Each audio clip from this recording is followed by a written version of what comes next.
Feeling the music. Willie Payne works with blind and low vision musicians to make music more accessible. By Megan Mendenhall. October 30th, 2024. Music has always been central to Willie Payne's life. Growing up, he sang in children's choirs, played drums in concert and marching bands, and played guitar in the jazz band and pit orchestra. As a teenager, he became obsessed with video game music and even attended a summer camp at the Berklee School of Music to learn how to score music for games. As an undergraduate student at the University of Colorado, Payne learned software to create custom guitar effects and began composing music for computers and other musicians.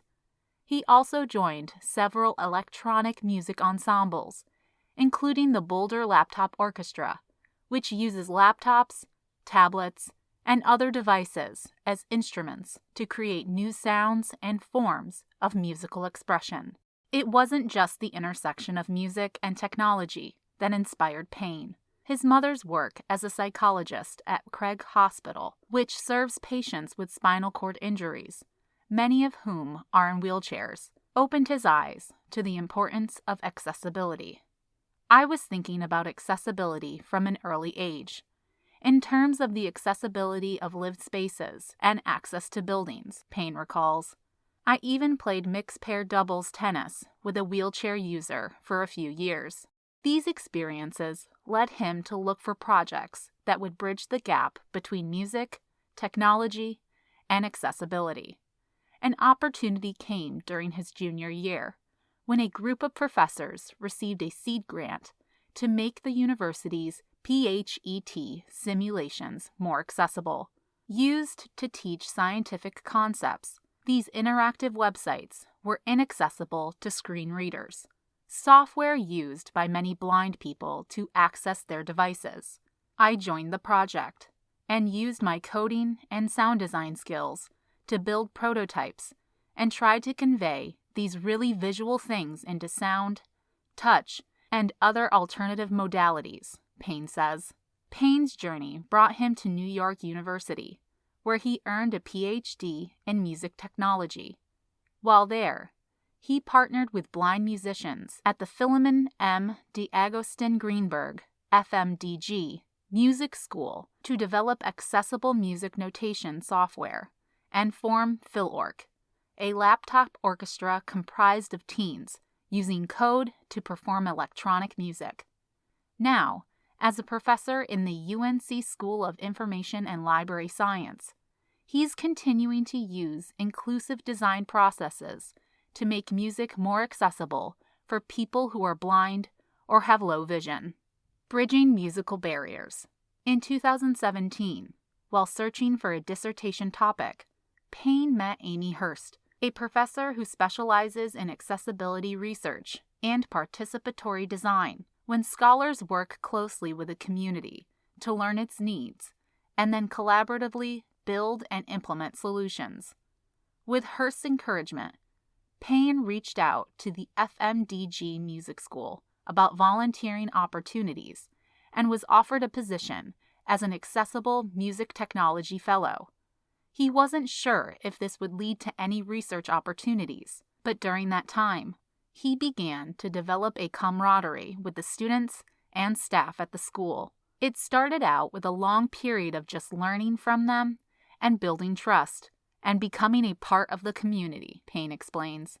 To have lasting impact, the research needs to emerge organically.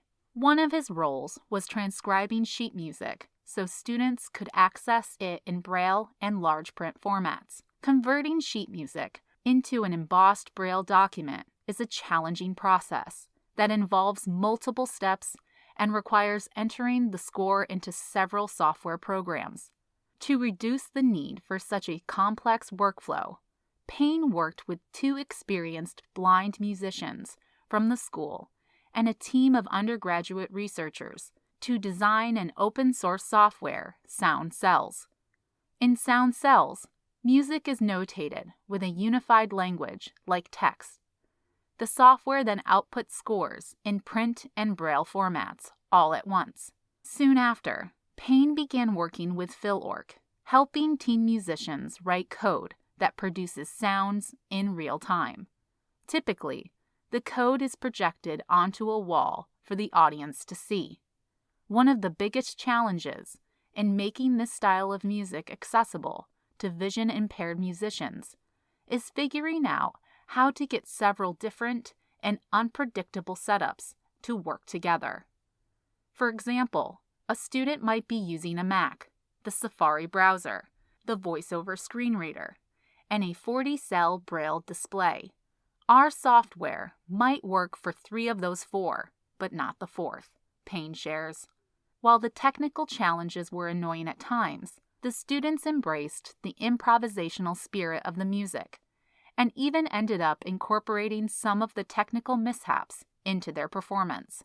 My favorite thing in the world is seeing people make stuff they're proud of, Payne says. It was so cool hearing the kids talk about why those pieces were meaningful to them. Building tools that can empower people in those moments is what gets me going. Expanding accessible learning.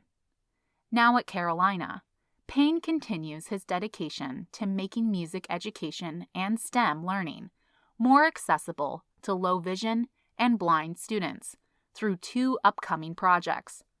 The first will design tactile graphics, physical representations of visual content that aid in teaching music-related concepts. They will be printed on heat-sensitive paper, which allows the ink to swell, creating a raised texture that people with vision impairments can feel. There are distinct challenges in designing useful learning materials that are meant to be felt more than seen. Line thickness, information density, and texture are all important concerns, Payne explains. The other project involves interviewing low-vision musicians about how large print notations impact access to music. Early findings indicate that vision ability goes far beyond notation access and affects fundamental aspects of one's musical identity, including their choice of genre, instrument, and collaborators.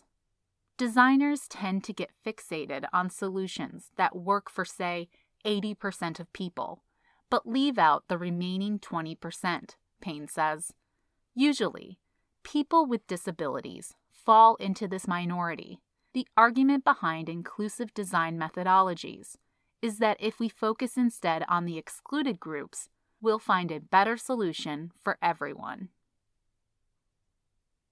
Willie Payne is an assistant professor within the UNC School of Information and Library Science.